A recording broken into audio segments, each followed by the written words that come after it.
आज फिक्र की शुरुआत पाकिस्तान की सरकार और सेना के सबसे बड़े झूठ से करते हैं। बलोच लिबरेशन आर्मी के ट्रेन हाईजैक कांड को पूरे 52 घंटे बीतने वाले हैं। राजनीतिक कैदियों की रिहाई वाला बलूच आर्मी का 48 घंटे का अल्टीमेटम कब का खत्म हो चुका है, लेकिन बलूच आर्मी के बंधक बनाए गए 150 सैनिकों को छुड़ाने के बजाय पाकिस्तान की फौज ने क्या झूठे दावे किए हैं, आप सुनेंगे तो हंस पड़ेंगे। पाकिस्तान की फौज का कहना है कि उसने सभी बलूच लड़ाकों को मार गिराया है, सभी बंधकों को छुड़ा लिया गया है और कमांडो ऑपरेशन इस कदर सक्सेसफुल रहा है कि बलूच आर्मी को पाकिस्तान फौज के सामने घुटने टेकने पड़ गए। जबकि सच क्या है आपको थोड़ी देर में हम बताने वाले हैं। ट्रेन हाईजैक के बाद ऑपरेशन ओवर वाले पाकिस्तान के 9 बड़े झूठ उजागर करने वाले हैं। पाकिस्तान की सरकार और सेना को आज फिक्र आपकी की टीम सुपर एक्सपोज करने वाली है, लेकिन उससे पहले कुछ सवाल। क्या पाकिस्तान की फौज ये झूठ अपनी ही जनता को भ्रम में डालने के लिए बोल रही है? क्या बलूच आर्मी से मिल रही हार से पाकिस्तान फौज को घर में ही भारी बेइज्जती होने का डर सता रहा है? क्या DGISPR ने ये दावे इसलिए किए क्योंकि पाकिस्तान की सेना को भी यह अंदाजा हो चुका है कि इस बार बलूच आर्मी कुछ बड़ा करके ही दम लेगी? क्या इस साल भारत के पड़ोस में नए देश बलूचिस्तान का जन्म होने वाला है? बलोच विद्रोहियों का मिशन आजादी 25 क्या है, जिसे घबराकर पाकिस्तान की सेना ने ट्रेन हाईजैक कांड पर इतना बड़ा झूठ बोला है? यह जानना भी रोचक होगा, लेकिन अभी आपसे भारत में मिनी होली और पाकिस्तान में खूनी होली की चर्चा कर लेते हैं। मिनी होली या छोटी होली की बात करते हैं। भारत में कल होली है, पूरा देश कल रंगों का पावन पर्व मनाएगा, लेकिन आज छोटी होली या मिनी होली है। वहीं पाकिस्तान में कल भी खूनी होली थी और आज भी खूनी होली मनाई जा रही है, और पता नहीं बलूच विद्रोही कब तक खूनी होली मनाएंगे। भारत में आज होली का दहन है, वहीं पाकिस्तान में बलूच विद्रोहियों का खूनी प्रण है। वो साफ साफ शब्दों में शहबाज सरकार को अल्टीमेटम दे चुके हैं। पाकिस्तान की सरकार हर मोर्चे पर बलूच विद्रोहियों के आगे फेल है। भारत में हर तरफ गुलाल का रंग है, गुलाल है, रंग है। वहीं बलूचिस्तान में जाफर एक्सप्रेस ट्रेन के हाईजैक होने के बाद पाकिस्तान की जमीन खून से लाल है। बलूच विद्रोही एक के बाद एक बंधक पाकिस्तानी सैनिकों की हत्या कर रहे हैं। भारत में शहर शहर होली का हर्षोल्लास है, त्योहार की बड़ी तैयारी है। पाकिस्तान में जाफर एक्सप्रेस ट्रेन के हाईजैक होने के बाद चीख पुकार है। जो लोग रिहा हो चुके हैं वो डरे हुए हैं, वो हाईजैक ट्रेन की पूरी हॉरर स्टोरी बता रहे हैं। भारत में रंग, गुलाल, पिचकारी है, जबकि पाकिस्तान में बम धमाके, गोलीबारी है। ट्रेन को बम धमाके के साथ रोका गया था और अब टनल नंबर 8 में ट्रेन के अंदर कई पाकिस्तानी सैनिकों और ISI के अफसरों को गन पॉइंट पर रखा हुआ है। भारत में होली रे रसिया वाला जश्न है। पाकिस्तान के बलूचिस्तान में अलग देश की मांग है, लेकर रहेंगे बलूचिस्तान वाले नारे हैं। कहानी यही है कि भारत में शहर शहर रंगों का राज है, जबकि बलूच आर्मी के सामने घुटनों पर पाकिस्तान के प्रधानमंत्री शहबाज हैं। अब आते हैं पाकिस्तान के 9 सबसे बड़े झूठ पर, जिसको लेकर पाकिस्तान की अब जगहसाई हो रही है। पाकिस्तान की सेना का पहला झूठ और पहला झूठा दावा यह है कि बलूचिस्तान की जो आर्मी है, बलूच आर्मी ने उसके सिर्फ 4 सैनिकों को ही मारा है, जबकि सच यह है कि बलूच आर्मी के एक्शन में कई पाकिस्तानी सैनिक मारे गए हैं। पाकिस्तान सेना के मारे गए 6 बड़े अधिकारियों की तस्वीरें भी वायरल हो गई हैं। इन पाकिस्तानी अधिकारियों की ये तस्वीरें आप इस वक्त अपनी टीवी स्क्रीन पर देख सकते हैं। पाकिस्तान की सेना इन अधिकारियों के घर वालों को क्या जवाब देगी? ये लोग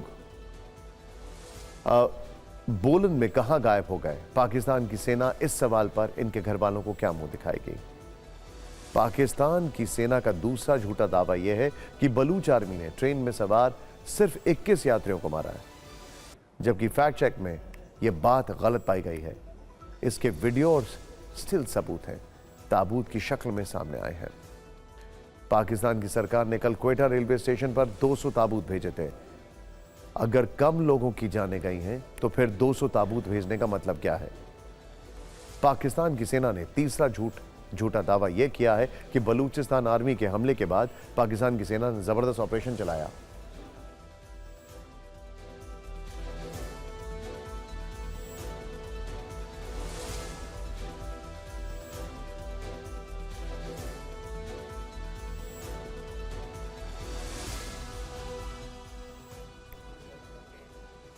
यानी कि जबरदस्त ऑपरेशन चलाया जा रहा है पाकिस्तान की तरफ से, कहा गया है इसमें उसने 52 सैनिकों को बचा लिया गया है, जबकि यह भी सच नहीं है, क्योंकि क्वेटा में सिर्फ ताबूत ही नहीं भेजे गए बल्कि क्वेटा में काफी संख्या में एम्बुलेंस भी आज नजर आई है। और बलूच आर्मी पहले ही कह चुकी है कि उसने 100 पाकिस्तानी सैनिक मार गिराए हैं।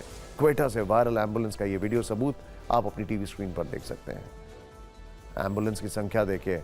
पाकिस्तान की सेना का चौथा झूठ यह है कि बलूच आर्मी के खिलाफ चलाए गए ऑपरेशन में सभी 33 बलोच लड़ाके मारे गए हैं, जबकि यह जानकर हैरानी होगी कि इस दावे को सही साबित करने के लिए पाकिस्तान की सेना ने पाकिस्तान की मीडिया से पुरानी तस्वीरें साझा कर दी। जब ये तस्वीरें वहां के चैनलों पर चली तब पाकिस्तान के ही कुछ प्रबुद्ध और जानकार लोगों ने दावे की पोल खोल दी।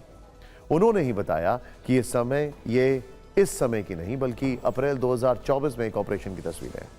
पाकिस्तान ने पांचवा झूठ यह बोला है कि बलूच आर्मी पाकिस्तान सेना को ज्यादा नुकसान नहीं पहुंचा पाई, जबकि सच क्या है यह हाईजैक ट्रेन से लौटे एक यात्री ने बताया। उसने पाकिस्तान की सारी मीडिया को बताया कि बोलन में उसने मौके पर 70 से 80 शव देखे थे। पाकिस्तान का छठा झूठ यह है कि उसके स्नाइपर्स ने ट्रेन में सवार BLA के सुसाइड बॉम्बर्स को मार गिराया, जबकि सच यह है कि बोलन की भौगोलिक परिस्थिति ऐसी है कि पाकिस्तान सेना वहां ठीक ढंग से अभी तक कोई भी जवाबी एक्शन नहीं कर पाई है। आप इसके वीडियो सबूत भी देखिए। यह कल का वीडियो है जब ट्रेन में सवार महिलाओं, बच्चों और बलूच नागरिकों को BLA की आर्मी बड़े ही आराम से जाने दे रही थी और वहां पाकिस्तान सेना की ओर से गोली चलने की एक भी आवाज नहीं सुनाई दी। पाकिस्तान का सातवां झूठ यह है कि BLA के विरुद्ध कमांडो ऑपरेशन सफल रहा, जबकि सच यह है कि बोलन के ऊंचाई वाले इलाकों में BLA मजबूत स्थिति में। इसकी पुष्टि BLA की ओर से जारी एक वीडियो में भी दिखी है।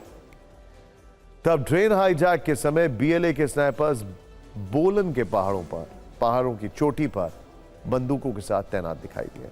पाकिस्तान ने आठवां झूठ यह बोला कि सेना और वायुसेना ने BLA के खिलाफ तुरंत तत्परता दिखाई और बंधक बनाए गए लोगों की जान बचाई, जबकि हाईजैक ट्रेन से लौटे यात्री ने बताया कि उन्हें पाकिस्तान की सेना ने नहीं बचाया बल्कि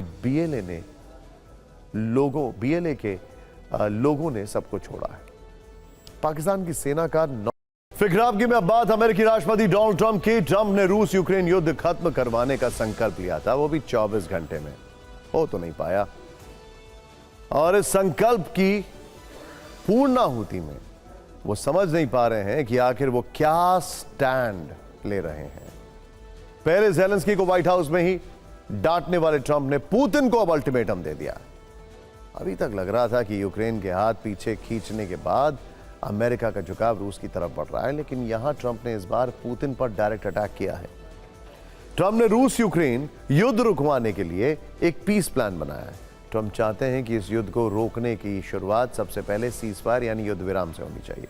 सऊदी अरब में यूक्रेन और अमेरिका के बीच सीजफायर पर सहमति बनने के बाद ट्रंप ने पुतिन को 30 दिनों के सीजफायर का एग्रीमेंट भेजा था, लेकिन पुतिन के ढीले रवैये के बाद ट्रंप ने उन्हें वार्निंग दे दी है। एक लंबे अरसे बाद यह ट्रंप का पुतिन को डायरेक्ट अल्टीमेटम है, यानी ट्रंप ने एक बार फिर साबित कर दिया है कि उन्हें समझना मुश्किल है। एक तरफ ज़ेलेंस्की को डांट लगाते हैं, दूसरी तरफ उन्होंने यूरोप से दुश्मनी कर ली है और अब पुतिन को अल्टीमेटम दे रहे हैं। ग्लोबल ऑर्डर पर बारीक नजर रखने वाले एक्सपर्ट्स भी समझ नहीं पा रहे हैं कि आखिर अमेरिका किस तरफ है और ट्रंप क्या कर रहे हैं। हर रोज की तरह ही कल भी ट्रंप ने व्हाइट हाउस में एक प्रेस कॉन्फ्रेंस की, पत्रकारों के सवालों का जवाब दिया। इस दौरान ट्रंप ने कहा, हमारे प्रतिनिधि स्टीव विटकॉफ मॉस्को पहुंच रहे हैं। मुझे उम्मीद है कि रूस सीजफायर पर सहमत होगा। अगर रूस यूक्रेन के खिलाफ युद्ध जारी रखता है तो इसके गंभीर परिणाम भुगतने होंगे। रूस को इसका आर्थिक खामियाजा भी उठाना पड़ सकता है। हम कुछ ऐसे कदम उठा सकते हैं जो रूस के लिए घातक होंगे। मैं ऐसा नहीं चाहता, क्योंकि मेरा मकसद शांति लाना है। यानी एक तरह से ट्रंप ने पुतिन को डायरेक्ट धमकी दे दी है। अब पुतिन ने इस धमकी का किस तरह जवाब दिया है, यह काफी दिलचस्प है देखना। आमतौर पर रूस के राष्ट्रपति व्लादिमीर पुतिन ब्लैक सूट और टाई में नजर आते हैं या एक जैकेट में, और वो भी जब ग्राउंड पर जाते हैं। लेकिन ट्रंप की धमकी के बाद कल अचानक वो वॉर जोन पहुंच गए और सबसे बड़ी बात, उन्होंने रूसी फौज की यूनिफॉर्म पहनी थी। इसे आप पुतिन की कूटनीति कह सकते हैं या फिर इसे पुतिन की युद्ध नीति का भी नाम दे सकते हैं। लेकिन रूसी फौज की यूनिफॉर्म में पुतिन ने उस बैटल ग्राउंड का दौरा किया जहां पिछले कई महीनों से भीषण युद्ध छिड़ा हुआ। पुतिन कुर्स्क के कमांड सेंटर में पहुंचे, सेना की वर्दी में पुतिन काफी गंभीर नजर आए। उन्होंने चीफ ऑफ स्टाफ गेरासिमोव से युद्ध का पूरा अपडेट लिया। इस इमरजेंसी मीटिंग में गेरासिमोव ने पुतिन को बताया कुर्स्क का 86% इलाका आजाद कराया जा चुका है। कुर्स्क में यूक्रेन के 67,000 सैनिक मारे गए। कुर्स्क में यूक्रेन ने 7,000 गाड़ियां गंवाई और कुर्स्क में यूक्रेन की स्ट्रैटेजी पूरी तरह से फेल हो गई। गेरासिमोव की बात खत्म होते ही इस इमरजेंसी मीटिंग में पुतिन ने कुर्स्क को यूक्रेनी सेना से पूरी तरह छुड़ाने का आदेश दिया और यूक्रेनी सैनिकों को आतंकवादी की तरह पेश करने को कहा है। इसके साथ ही पुतिन ने यूक्रेन के साथ युद्ध विराम की शर्तें एक बार फिर रख दी हैं। पुतिन ने कहा डोनेस्क और लुहांस्क में से यूक्रेनी फौज वापस जाए, यूक्रेन की सेना खेरसोन और ज़ेपोरिजिया खाली करे, इन सभी इलाकों पर यूक्रेन अपना दावा छोड़े, यूक्रेन नेटो में जाने का अपना इरादा छोड़ दें। ये शर्तें पूरी होते ही सीज़फायर का ऑर्डर देंगे। लेकिन बात यही नहीं खत्म होती है। पुतिन ने ट्रंप के अल्टीमेटम के बाद यूक्रेनी ठिकानों पर बेहिसाब बमबारी भी कर डाली। कल राष्ट्रपति ट्रंप और पुतिन में फोन पर बात हो उनकी। यूक्रेन पर पहले भी दोनों के बीच 90 मिनट की बातचीत हो चुकी है, लेकिन इससे ठीक पहले पुतिन ने यूक्रेन में भीषण बारूदी विनाश मचाया। रूस ने एक साथ यूक्रेन के 14 प्रदेशों पर हमला किया। रूस ने लगातार हमलों से खार्किव, चेरकासी, ओडेसा, सूमी और कीव को दहला दिया। इसके अलावा नेप्रोपेट्रोविस्क पर भी रूसी मिसाइल अटैक का दावा किया जा रहा है। सीज़फायर पर अमेरिका और यूक्रेन में सहमति बनने के बाद रूस का बारूदी विध्वंस जारी रहा। रूस ने जेलेंस्की के गृहनगर क्रीवरी पर भी मिसाइल अटैक किया है और ओडेसा पर भी कई मिसाइल दागे। रूस ने एक साथ 133 ड्रोन और दर्जनों मिसाइल से हमला किया है। रूस ने यूक्रेन की राजधानी कीव पर भी विध्वंसक अटैक किया। इस बार रूस ने एक साथ दर्जनों ड्रोन्स और मिसाइल से अटैक किया है। दावा किया जा रहा है कि इसके बाद यूक्रेनी फौज ने अमेरिकी डिफेंस सिस्टम पेट्रियट से काउंटर अटैक किया है। सवाल यह है कि ट्रंप और पुतिन की बातचीत से ठीक पहले यह युद्ध इतना विध्वंसक मोड़ क्यों ले रहा है? जब पुतिन पर युद्ध का इतना फितूर सवार है तो क्या वो खुले मन से ट्रंप से उनके शांति प्रस्ताव पर बात कर पाएंगे? और फिक्र में अब पॉलिटिकल फाइल खोलने का वक्त हो चुका है। पॉलिटिकल फाइल आज दोपहर में चेन्नई से ऐसी खबर आई जिसने दिल्ली के खिलाफ एक तरह से विद्रोह का बिगुल फूंक दिया। केंद्र सरकार से राष्ट्रीय शिक्षा नीति के तहत 3 लैंग्वेज पॉलिसी पर जारी विवाद के बीच तमिलनाडु ने आज कुछ ऐसा किया जो भारतीय राजनीति के इतिहास में अब तक किसी राज्य ने नहीं किया। तमिलनाडु की स्टालिन सरकार ने यह किया है, यह देखिए आप। उन्होंने भारतीय करेंसी पर मौजूद रुपए के सिंबल को नया स्वरूप दिया। सरकार ने राज्य के बजट का लोगो ही बदल दिया है। बदलाव का यह लोगो खुद सीएम एमके स्टालिन ने सोशल मीडिया के जरिए प्रस्तुत किया। तमिलनाडु में डीएमके की सरकार है और स्टालिन वहां के मुखिया हैं। केंद्र और स्टालिन सरकार के बीच हिंदी को लेकर पिछले महीने से विवाद चल रहा है। केंद्र नई शिक्षा नीति के तहत 3 भाषा पढ़ाने की नीति लागू करने को कह रही है। इसमें हिंदी, अंग्रेजी के अलावा एक स्थानीय भाषा भी शामिल है, लेकिन तमिलनाडु सरकार हिंदी के खिलाफ है। इसी वजह से केंद्र से मिलने वाला फंड भी रुका हुआ है। इस मुद्दे की गूंज संसद में भी सुनाई पड़ी, जिससे मामला और भड़क गया। आज उसके विरोध वाला टीजर स्टालिन ने सिंबल के जरिए दिया। सरकार ने बजट के लोगों से रुपए की देशव्यापी पहचान को बदलकर तमिल अक्षर में कर दिया। जो सिंबल डीएमके सरकार ने तय किया है वो तमिल लिपि का अक्षर रू है। रू अक्षर रुपए से लिया गया है, जिसका मतलब तमिल में रुपया होता है। रुपए के तमिल वर्जन वाला ये विरोध शुद्ध रूप से राजनीतिक दिख रहा है, क्योंकि तमिलनाडु विधानसभा में बजट 14 मार्च को पेश होना है। उससे पहले स्टालिन ने इसकी एक झलक अपनी सोशल मीडिया पोस्ट में दिखाई और यहीं से इस पर बहस शुरू हो गई। एक तरह से ये उत्तर दक्षिण और हिंदी विरोध वाली राजनीति का एक्सटेंशन है। स्टालिन सरकार के इस फैसले के बाद अब रुपए की पहचान तमिलनाडु के बजट में कुछ ऐसी दिखेगी। फिलहाल तो यही लग रहा है। बजट का वीडियो शेयर करते हुए सीएम स्टालिन ने लिखा, तमिलनाडु का व्यापक विकास सुनिश्चित करना और समाज के सभी वर्गों को लाभ पहुंचाना दूसरा हमारा मकसद है। अगर स्टालिन की पोस्टर को आप गौर से देखें तो उनके हैशटैग में भी भाषा वाले सुर साफ दिखाई दे रहे हैं। अपनी पोस्ट के साथ उन्होंने हैशटैग द्रविडियन मॉडल और हैशटैग TN बजट 2025 भी लिखा है। अगर पिछले 3-4 साल के बजट की बात करें तो तमिलनाडु ने रुपए के देशव्यापी सिंबल को ही प्रमोट किया था। ये आप स्क्रीन पर भी देख सकते हैं। 2023-24 का बजट हो या 2024-25 का, हर जगह स्टालिन अब तक उसी पहचान को बजट में दिखाते रहे हैं। वो चाहते तो विरोध पहले भी कर सकते थे, लेकिन इस साल उनका रुख केंद्र से आर पार वाला दिख रहा है। ऐसे में इस मुद्दे पर राजनीति शुरू होते भी देर नहीं लगी। तमिलनाडु बीजेपी के अध्यक्ष के अन्नामलाई ने स्टालिन के कदम के विरोध में कई पोस्ट सोशल मीडिया पर लिखी। उन्होंने स्टालिन के लिए मूर्ख शब्द का इस्तेमाल किया और इस बदलाव को तमिल के अपमान से जोड़ दिया। अन्नामलाई ने कहा, डीएमके सरकार ने बजट 2025-26 में रुपए का जो सिंबल बदला, उससे एक तमिल शख्स ने डिजाइन किया था। इसे पूरे भारत ने अपनाया और हमारी करेंसी में इसे शामिल किया गया। जिस तमिल युवक उदय कुमार ने यह डिजाइन बनाया, वो डीएमके के पूर्व विधायक के बेटे हैं। आज इस मुद्दे पर किस तरह बयानों की फायरिंग हुई, जरा यह भी सुन लीजिए, फिर आपको इस खबर के और भी पहलू बताएंगे।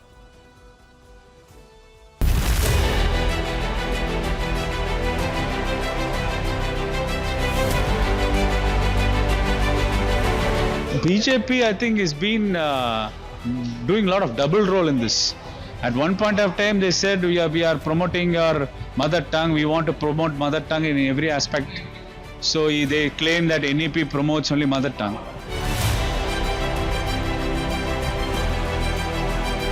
Today, this absurd drama and this ridiculous stunt by the DMK not only exposes their anti-federal nature, it is an attack on our national identity, and also the DMK has insulted Tamil sentiments and Tamil pride. DMK, which has run the government only through advertisements in the last 4 years, this is yet another advertisement released by DMK just to divert the attention to cover up all its failures in running the government governance and to cover up the corruption that is running into thousands of crores. अब भारत आजाद हो चुका है, लोग इतने aware हो चुके हैं कि कोई भी भारत की एकता, अखंडता, संप्रभुता को किसी भी प्रकार से तोड़ नहीं सकता।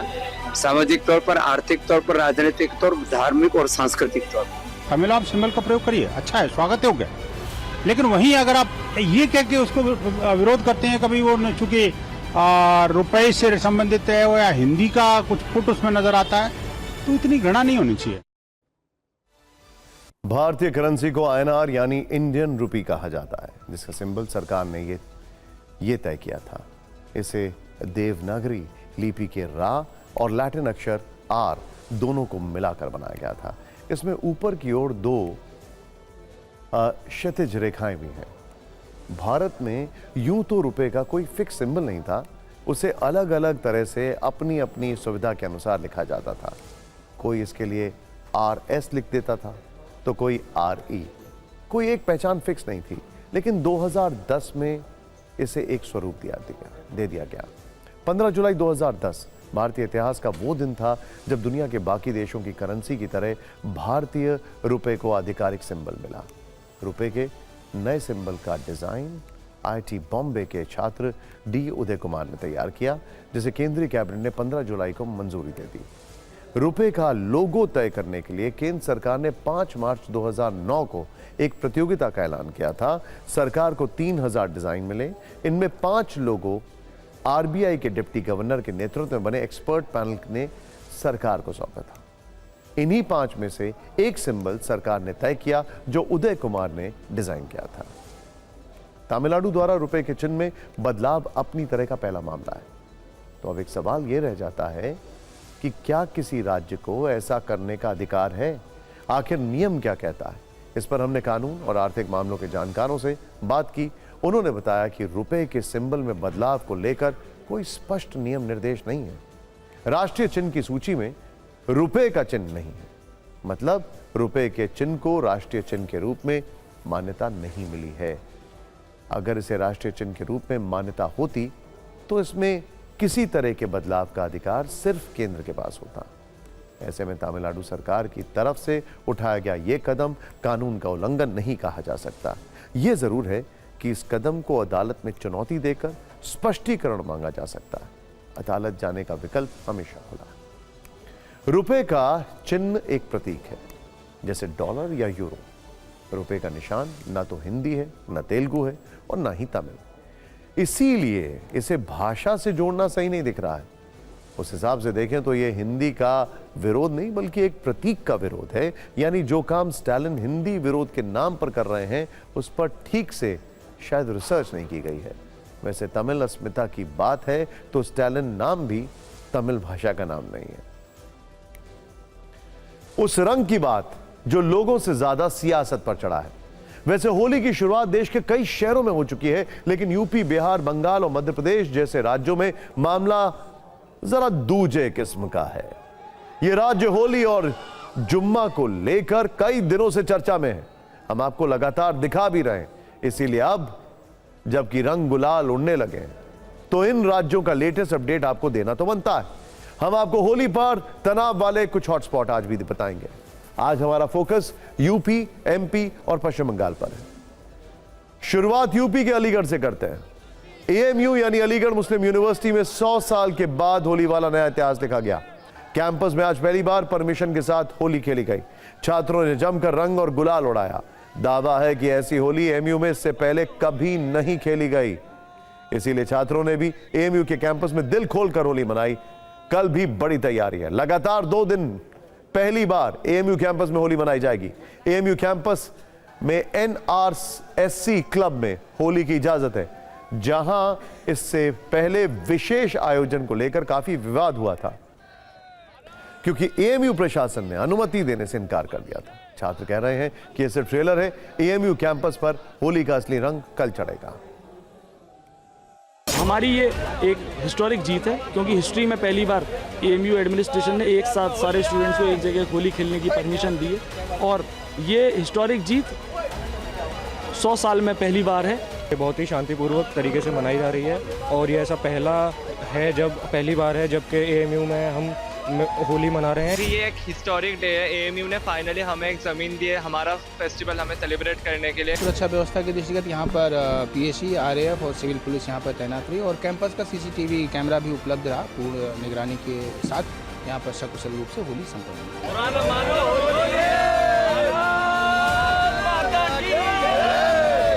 कैमरे तो पहले हर जगह पूरी यूनिवर्सिटी के अंदर लगे हुए हैं। जितने भी हमारे ऑफिसेज हैं, जितने भी कार्यालय हैं, सब पे लगे हुए हैं कैमरे। देखिए, जो कानून व्यवस्था को बनाए रखने के लिए जिन चीज़ों की ज़रूरत होती है, जैसे हमेशा होती है, वही सारी चीज़ें हैं। यहाँ तो कोई ऐसा मना नहीं है होली खेलने के लिए, लेकिन चूँकि कक्षाएँ थी तो कक्षा से निकाल के होली खेलना तो किसी भी विश्व की यूनिवर्सिटी में मैं समझता नहीं हूँ कि अलाउड होगा। होली और जुमे की नमाज को लेकर उत्तर प्रदेश में पुलिस प्रशासन अलर्ट मोड पर है। शाहजहांपुर, सहारनपुर, अलीगढ़, बरेली और संभल जिलों के संवेदनशील इलाकों में मस्जिदों, दरगाह, मज़ारों को तिरपाल और कपड़ों से ढक दिया गया है ताकि उन पर रंग गुलाल ना पड़े और अमन चैन कायम रहे। कुछ जगहों पर तो जुमे की नमाज का वक्त भी बदल दिया गया है। अति संवेदनशील इलाकों में फोर्स की भर भर कर तैनाती की गई है। संभल में तो होली वाला तनाव पिछले कई दिनों से बरकरार है। होली पर कुशल मंगल की उम्मीद के साथ आज सीओ अनुज चौधरी और एएसपी श्रीश चंद्र की मौजूदगी में संभल के इतिहास का सबसे बड़ा फ्लैग मार्च निकाला गया। इसमें पुलिस के साथ पीएससी की 20 कंपनियां मौजूद थी। फ्लैग मार्च कितना जबरदस्त था इसका अंदाजा आप इस बात से लगा सकते हैं कि इसकी दूरी 4 किलोमीटर तक थी। संभल की एक और तस्वीर आज ट्रेंड कर रही है और वो है कार्तिकेय मंदिर की, जहां 40 साल के बाद पहली बार होली मनाई गई, रंग गुलाल उड़ाया गया, भजन कीर्तन भी हुआ। ये वही महादेव का मंदिर है जो 1978 के दंगे के बाद से संभल में बंद था। इस वक्त संभल में फ्लैग मार्च निकाला जा रहा है। तस्वीरें देखिए, एएसपी मौजूद है, साथ ही डीएसपी मौजूद है और देखिए तमाम पुलिसकर्मी इस वक्त आपको फ्लैग मार्च निकालते हुए दिखाई देंगे। दरअसल संभल के इतिहास का अब तक का सबसे बड़ा ये फ्लैग मार्च है।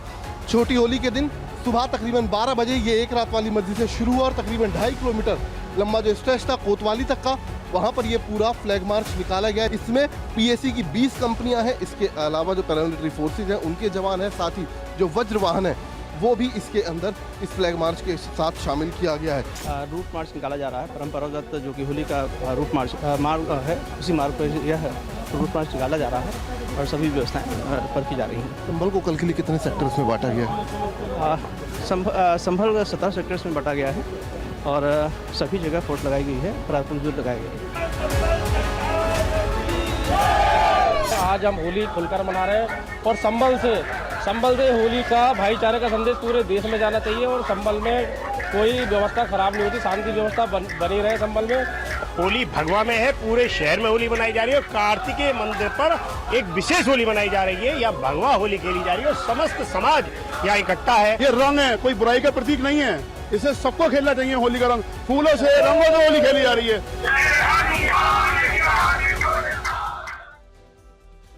और यूपी से चलते हैं मध्य प्रदेश। होली पर राजधानी भोपाल में भी पुलिस अलर्ट पर है। मस्जिदों के बाहर बैरिकेडिंग कर दी गई है, पुलिस का सख्त पहरा है। अमन बनाए रखने के लिए संभल की तरह भोपाल में भी फ्लैग मार्च निकाला जा रहा है। TV9 भारतवर्ष की टीम ने इस दौरान कुछ इलाकों का दौरा किया, मुस्लिम समुदाय के लोगों से बात की तो उन्होंने कहा अगर रंग पड़ भी गया तो रिएक्ट नहीं करेंगे और उसे इग्नोर कर देंगे, लेकिन शहर का माहौल खराब नहीं होने देंगे।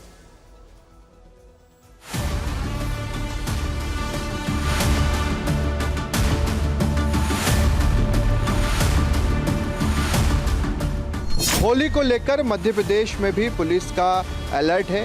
बात अगर राजधानी भोपाल की करें तो यहाँ भी जो मस्जिदें हैं उसके बाहर भारी पुलिस फोर्स तैनात है। फोर्स की बात हम इसीलिए कर रहे हैं क्योंकि शुक्रवार का दिन है, रमज़ान चल रहा है, जुम्मे का दिन है और उस दिन होली भी है, तो किसी तरह की कोई विवादित कोई घटना ना हो जाए, उसी को लेकर पुलिस को आप देख रहे हैं कि सुरक्षा के पूरी तरह से इंतजाम हैं और सख्त कानून व्यवस्था हेतु गुंडा बदमाशों के खिलाफ कार्रवाई करने के निर्देश दिए गए। पुलिस द्वारा प्रतिबंधक कार्रवाई की गई है। हाई राइज बिल्डिंगों पर पुलिस तैनात की जाएगी, दूरबीन से निगाह रखी जाएगी, ड्रोन से पूरी सर्चिंग कर ली गई है, बैरिकेडिंग कर दी गई है।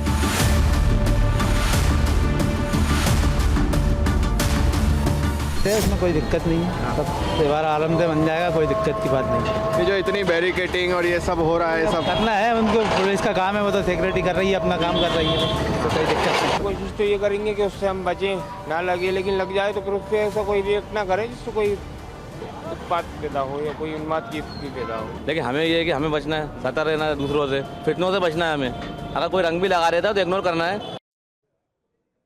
उधर होली के रंग वाले मौसम में बंगाल में असली हिंदू होने की जंग चल रही है। मुकाबला सीएम ममता बनर्जी और नेता विपक्ष शुभेंदु अधिकारी के बीच है। दोनों नेताओं का दावा है कि वो ज्यादा बड़े हिंदू हैं और इसके बयानों वाले सबूत भी दिए जा रहे हैं। इसकी शुरुआत शुभेंदु अधिकारी के एक बयान से हुई। वो विधानसभा में बीजेपी विधायक का माइक बंद करने से नाराज थे। इस पर उन्होंने कहा कि 10 महीने इंतजार करें, हम बंगाल के स्पीकर और ममता बनर्जी को चुनाव हरा देंगे। इसके आगे उन्होंने क्या कहा, बीजेपी की सरकार आएगी तो टीएमसी के मुस्लिम विधायकों को सदन के सामने सड़क पर फेंक देंगे। शुभेंदु के बयान से ममता बनर्जी नाराज हो गईं। उन्होंने कहा कि सांप्रदायिक बयान देकर ध्यान भटकाने की कोशिश है। वो एक हिंदू हैं और उन्हें बीजेपी से सर्टिफिकेट की जरूरत नहीं है। सदन के अंदर हुए हंगामे और तीखी बहस का वीडियो तो नहीं आया, लेकिन सदन के बाहर भी इस पर काफी हंगामा हुआ कि बड़ा हिंदू कौन है। होली पर ममता बनर्जी का एक वीडियो रिलीज किया गया जिसमें वो होली के जश्न में शामिल हो रही हैं और डांडिया कर रही हैं। उनके इस वीडियो की काफी चर्चा रही। इस वीडियो के जरिए टीएमसी समर्थकों की ये दिखाने की कोशिश रही कि ममता सिर्फ एक धर्म की बात नहीं करती हैं, वो मुस्लिमों की बात करती हैं तो हिंदू धर्म का भी सम्मान करती हैं। लेकिन इस बीच एक और विवाद हो गया। बंगाल सरकार ने शांति निकेतन सोनाझुरी हाट में होली मनाने पर प्रतिबंध लगा दिया। तर्क दिया गया कि हरियाली बनाए रखने के लिए यह फैसला लिया गया है। इससे बीजेपी फिर भड़क गई और शुभेंदु अधिकारी ने ममता सरकार पर विभाजनकारी और तुष्टीकरण की राजनीति करने का आरोप लगा दिया। अब आपको मद्रास हाईकोर्ट से आई एक दिलचस्प खबर के बारे में बताते हैं। इस दिलचस्प खबर को आप यहां एक लाइन में ऐसे समझिए कि मद्रास हाईकोर्ट ने एक सुनवाई पर फैसला देते हुए कहा है कि ईश्वर हम सभी पर कृपा बरसाएंगे और हमें माफ कर देंगे। मद्रास हाईकोर्ट को यह बात क्यों कहनी पड़ी, क्या मामला है, वजह क्या थी, यह फैसला इतना क्यों ट्रेंड कर रहा है, हम आपको सब कुछ बताने वाले हैं।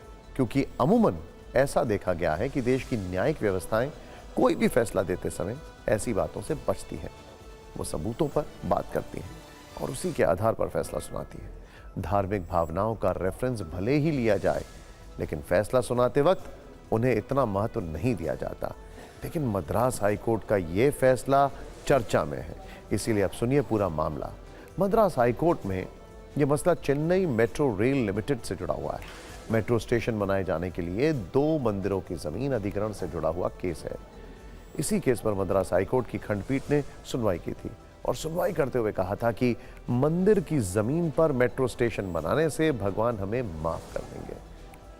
कहा कि अगर इससे भगवान के भक्तों को भी लाभ होगा। इस टिप्पणी के साथ ही हाईकोर्ट ने चेन्नई मेट्रो रेल लिमिटेड का स्टेशन बनाने के लिए 2 हिंदू मंदिरों की जमीन के अधिग्रहण की मंजूरी दे दी। चेन्नई में ये 2 मंदिर कौन से हैं? तो एक है रतिना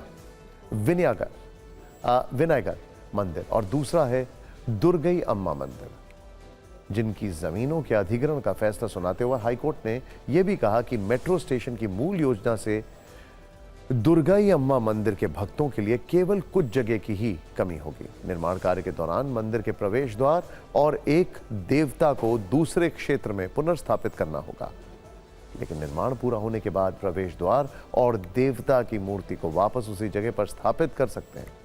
ऐसा करने से भगवान भी नाराज नहीं होंगे। असल में दोनों ही मंदिरों के भक्त जमीन अधिग्रहण किए जाने की कोशिशों से नाराज थे। वो मंदिर की जमीन पर मेट्रो स्टेशन बनाए जाने के प्रस्ताव से नाराज थे, जिसके बाद चेन्नई मेट्रो रेल लिमिटेड ने दूसरा प्रस्ताव दिया कि वो मंदिर की जमीन का अधिग्रहण ना करके दूसरी ओर जहां पर यूनाइटेड इंडिया इंश्योरेंस का मुख्यालय है वहां की जमीन अधिग्रहित कर सकता है। लेकिन जब यह बात यूनाइटेड इंडिया इंश्योरेंस को पता चली तो उसने भूमि अधिग्रहण के प्रस्ताव का विरोध किया। हाईकोर्ट में चुनौती दी गई, लेकिन हाईकोर्ट ने मंदिर की जमीन अधिग्रहण करने की अनुमति दे दी, वो भी ये कहकर कि ईश्वर निसंदेह मेट्रो रेल स्टेशन के विकास पर अपनी कृपा बरसाएंगे। सबसे दिलचस्प तो जस्टिस वेंकटेश की टिप्पणी रही, जिसमें उन्होंने कहा कि ऐसी परियोजना जिससे लाखों लोगों को लाभ हो सकता है निश्चित रूप से ईश्वरीय कृपा से पूरी होगी और राज्य के अधिकार क्षेत्र के तहत धार्मिक संस्थाओं की भूमि का ये अधिग्रहण संविधान के अनुच्छेद 25 या 26 के तहत मौलिक अधिकार का उल्लंघन भी नहीं माना जाएगा। मद्रास हाईकोर्ट ने बालकृष्ण पिल्लई बनाम भारत सरकार मामले में केरल हाईकोर्ट के उस फैसले का हवाला भी दिया जिसमें कहा गया कि राष्ट्रीय राजमार्ग के लिए अगर धार्मिक संस्थान प्रभावित होते हैं तो भगवान माफ कर देंगे। अब बात स्पेस स्टेशन में फंसी सुनीता विलियम्स की करते हैं, जो अंतरिक्ष में गई तो थी सिर्फ 8 दिन के लिए, लेकिन पिछले 280 दिन से वहीं पर अटकी हुई हैं। नासा ने उनकी वापसी को लेकर कई बार तारीखों का ऐलान किया। तारीख पर तारीख वाले ऐलान तो खूब हुए, लेकिन सुनीता विलियम्स की वापसी अभी तक नहीं हो पाई है। अब सुनीता विलियम्स और बुच विल्मोर की स्पेस स्टेशन से वापसी एक बार फिर टल गई है। नासा ने स्पेस स्टेशन के लिए नए क्रू को लेकर जा रहे मिशन क्रू 10 को टाल दिया है। इस मिशन को 12 मार्च को इलॉन मस्क की कंपनी स्पेस एक्स के रॉकेट फैल्कन 9 से लॉन्च किया जाना था। इस लॉन्चिंग की सारी तैयारियां हो चुकी थी। लॉन्चिंग इवेंट की लाइव ब्रॉडकास्टिंग तक शुरू हो चुकी थी। कुल मिलाकर फ्लोरिडा से स्पेस एक्स के रॉकेट फैल्कन 9 की लॉन्चिंग होने ही वाली थी। जिन 4 अंतरिक्ष यात्रियों को स्पेस स्टेशन जाना था वो स्पेसक्राफ्ट में सवार भी हो चुके थे, लेकिन लॉन्चिंग से कुछ मिनट पहले ही तकनीकी दिक्कत की बात पता चली। दरअसल रॉकेट के हाइड्रोलिक सिस्टम में खराबी आ गई, इसीलिए बिना रिस्क लिए नासा और स्पेस एक्स ने लॉन्चिंग को 2 दिन के लिए टाल दिया। अब इसके लिए 14 मार्च की तारीख तय की गई है। सुनीता विलियम्स और विल्मोर स्पेस एक्स ड्रैगन के उसी कैप्सूल से वापस आएंगे जो इन नए यात्रियों को लेकर स्पेस स्टेशन जाएगा। विलियम्स और विल्मोर को वापस लाने का जिम्मा राष्ट्रपति ट्रंप ने इलॉन मस्क को दिया है। डोनाल्ड ट्रंप ने कुछ दिन पहले कहा था कि मैंने मस्क से उन 2 बहादुर अंतरिक्ष यात्रियों को वापस लाने को कहा है जिन्हें बाइडेन प्रशासन ने अंतरिक्ष में छोड़ दिया है। वो अंतरिक्ष स्टेशन पर कई महीने से इंतजार कर रहे हैं। इलॉन मस्क ने इस जिम्मेदारी को स्वीकार करते हुए कहा, हम उन्हें वापस जरूर लाएंगे। ये भयावह है कि बाइडेन प्रशासन ने उन्हें इतने लंबे वक्त से वहां छोड़ रखा है। मस्क ने बहुत जोश के साथ ये जिम्मेदारी तो ली, लेकिन पहली कोशिश में ही वो ट्रंप के भरोसे पर खरे नहीं उतर पाए। यानी सुनीता विलियम्स के स्पेस संकट को खत्म होने में अभी और वक्त लगेगा। सुनीता विलियम्स के स्पेस संकट पर हमने आपके लिए एक फिक्र की प्रश्नोत्तरी तैयार की है। हमें उम्मीद है कि आपको जो सारे प्रश्न हैं उसके जवाब इसमें मिल जाएंगे। सुनीता और बुच विल्मोर बोइंग और नासा के joint crew flights test mission पर गए थे, जो 5 जून 2024 को स्पेस स्टेशन पहुंचे। यह मिशन सिर्फ 8 दिन का था। दोनों को 13 जून 2024 को वापस आना था, लेकिन अब 280 दिन से फंसे हुए हैं।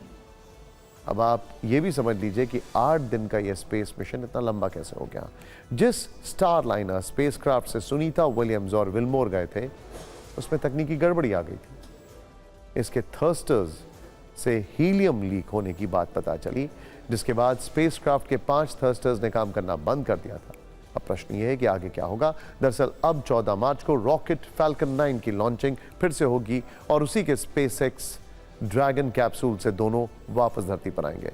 अगर 14 मार्च को लॉन्चिंग सफल रहती है तो 17 या 18 मार्च तक वापसी मुमकिन हो सकती है।